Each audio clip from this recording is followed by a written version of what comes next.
6 ہفتے ہو گئے ہیں، یعنی ایسٹر کے بعد آج کا جو اتوار ہے وہ 6 ہے، اور اس طرح اگر دنوں کا حساب لگایا جائے تو ایک ہفتہ میں 7 دن، 7 6 42 دن ہو گئے ہیں۔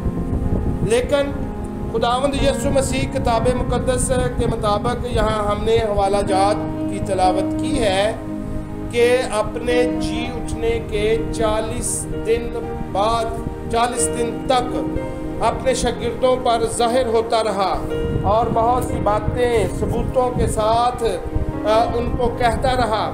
دکھ سہنے کے بعد بہت سے ثبوتوں سے اپنے آپ کو ان پر ظاہر کیا، اور 40 دن تک خداوند یسوع مسیح جی اٹھنے کے بعد اپنے شاگردوں کے ساتھ اس نے رفاقت رکھی، اور پھر 40واں دن تھا تو خداوند یسوع مسیح آسمان پر اٹھا لیے گئے۔ آج 42 روز ہے، لیکن پچھلے 2 روز پہلے خداوند یسوع مسیح آسمان پر زندہ اٹھائے گئے۔ اس کے لیے ہم لفظ استعمال کرتے ہیں صعود۔ خداوند یسوع مسیح آسمان پر صعود فرما گئے، صعود المسیح۔ اسی لیے بہت ساری کلیسیاں آج کے دن، یعنی وہ پچھلے 2 دن پہلے تو اتوار نہیں تھا، لیکن آج چونکہ اتوار بنتا ہے تو اتوار کے روز ہی عید صعود منا رہے ہیں۔ آج کے دن بہت ساری کلیسیاں، اور عید صعود منانے کا مطلب بھی یہی ہے کہ کلیسیا میں ان ساری باتوں کو بیان کیا جائے، ان سارے حقائق پر غور کیا جائے جس کی وجہ سے ہمارا خداوند یسوع مسیح آسمان پر چلے گئے۔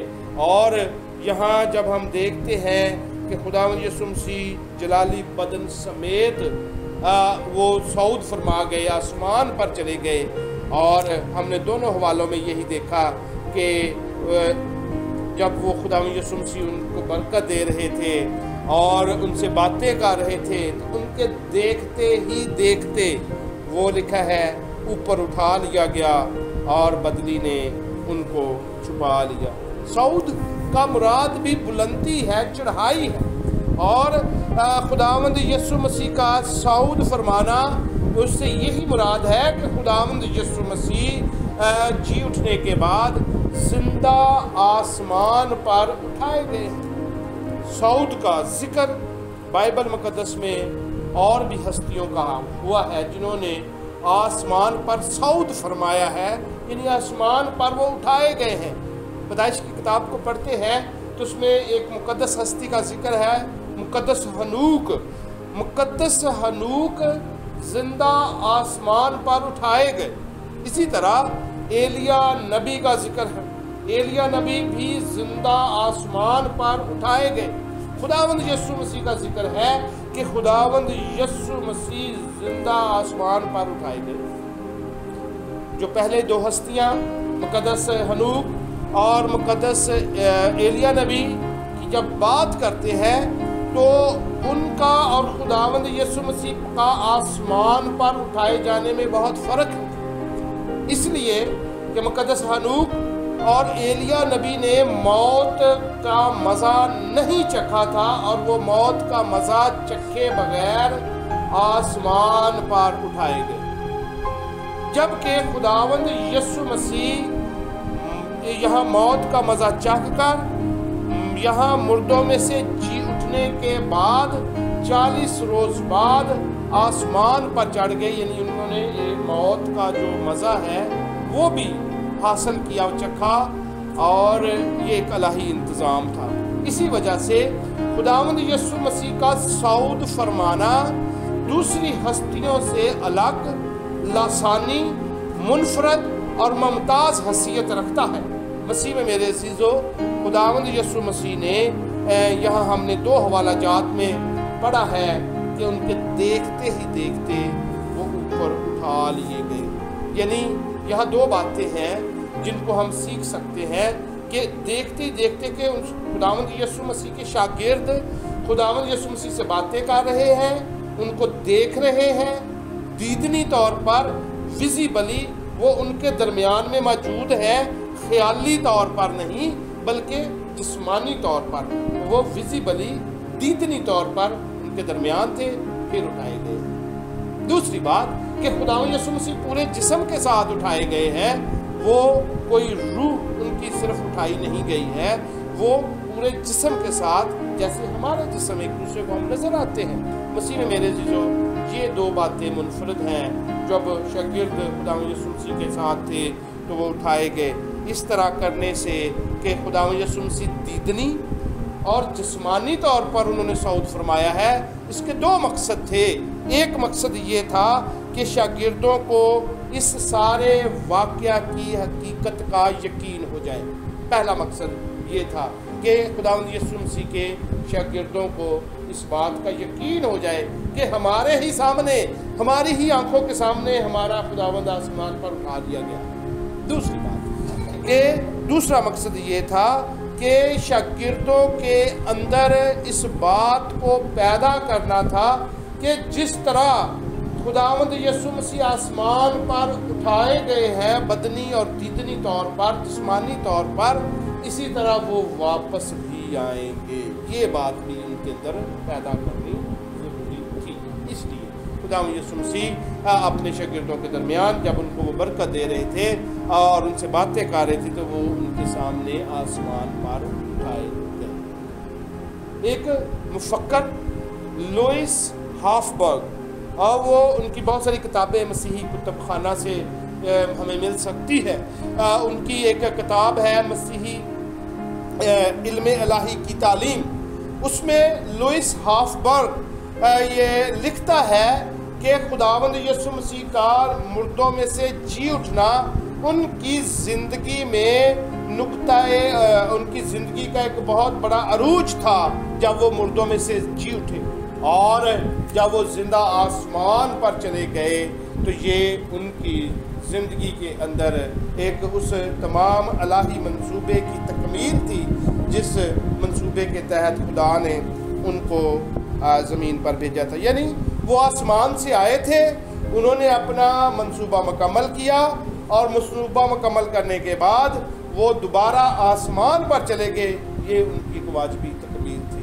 سو ہمیں اس کی کلیسیا ہوتے ہوئے آج کے دن خوشی کرنے کی ضرورت ہے کہ ان کا یسوع آسمان سے ایک بڑا منصوبہ ہمارے لیے لے کر زمین پر آیا، اور زمین پر اس نے اس منصوبے کو پورا کیا اور دوبارہ آسمان پر چلا گیا، اور وہ زندہ حالت میں ہے، زندہ آسمان پر گیا ہے۔ اسی لیے آج عید صعود کلیسیائیں اس خوشی میں منا رہی ہیں۔ ہمارا یسوع جو کہ اس نے اس بات کو بھی ثابت کیا کہ وہ نہ تو کسی زمانے کی قید میں بند ہے، نہ وقت کی قید میں بند ہے، بلکہ وہ وقت اور مقام کی قید و بند سے اب آزاد ہیں۔ وہ اگر زمین سے آسمان پر پہنچ سکتے ہیں، وہ کہیں بھی کسی جگہ بھی حاضر و ناظر بھی ہو سکتے ہیں۔ انہوں نے یہ بات بھی ثابت کر کے دکھائی ہے۔ مسیح میں میرے عزیزو، عید صعود جب ہم مناتے ہیں یا صعود المسیح کو یاد کرتے ہیں، اس کے حقائق پر غور کرتے ہیں، تو ہمیں بائبل مقدس کے دونوں عہود یعنی عہد نامہ عتیق اور عہد نامہ جدید دونوں میں سے خداوند یسوع مسیح کے صعود فرمانے کی باتیں اور حقائق ہمیں ملتے ہیں۔ اگر پرانے عہد نامہ میں دیکھیں، زبور کی کتاب میں زبور 47 اور اس کی 5ویں آیت کو جب ہم پڑھتے ہیں، زبور 47 اور اس کی 5ویں آیت میں لکھا ہے کہ خدا نے بلند آواز کے ساتھ، خداوند نے نرسنگے کی آواز کے ساتھ صعود فرمایا۔ خداوند یسوع مسیح نے بڑی جلال کے ساتھ اپنے شاگردوں کے دیکھتے ہی دیکھتے ان کی نظروں کے سامنے دیدنی اور جسمانی دونوں طرح سے صعود فرمایا ہے۔ زبور 68 زبور اور اس کی 18ویں آیت میں لکھا ہے کہ تو نے عالم بالا کو صعود فرمایا تو تو قیدیوں کو ساتھ لے گیا۔ یعنی کہ عہد نامہ عتیق خداوند یسوع مسیح کے آسمان پر جانے کی پیشن گوئیاں اور ان کے حالات بیان کر رہے ہیں۔ اسی طرح سے زبور 110 اس کی پہلی آیت میں یہ دیکھا، یہوہ نے میرے خداوند سے کہا کہ تو میرے دہنے ہاتھ بیٹھ جب تک کہ میں تیرے دشمنوں کو تیرے پاؤں کی چوکی نہ کر دوں۔ عہد نامہ عتیق میں جب خداوند یسوع مسیح نہیں بھی آئے تھے، ان کے صعود فرمانے کی یعنی آسمان پر جانے کی باتیں، پیشن گوئیاں، خدا کا کلام عہد نامہ عتیق سے ہمیں ملتا ہے۔ اور اگر عہد نامہ جدید کی بات کی جائے نئے عہد نامہ میں، تو لوکا کی انجیل کے 9ویں باب کی 51ویں آیت 51 آیت میں لکھا ہے کہ جب وہ دن نزدیک آئے کہ وہ اوپر اٹھایا جائے تو ایسا ہوا کہ اس نے یعنی یسوع نے یروشلم کو جانے کی کمر باندھی۔ یہ بات ہم بائبل مقدس سے پڑھ سکتے ہیں کہ جب خداوند یسوع مسیح کا زمین پر رہتے ہوئے منصوبہ مکمل ہو گیا، خداوند یسوع مسیح نے اپنے معجزات سے بھی اپنی الہی قدرت کو ظاہر کیا، اپنی باتوں سے بھی الہی قدرت کو ظاہر کیا، تو ایک وقت آ گیا کہ اب وہ صعود فرمائے گا، اوپر آسمان پر جائے گا۔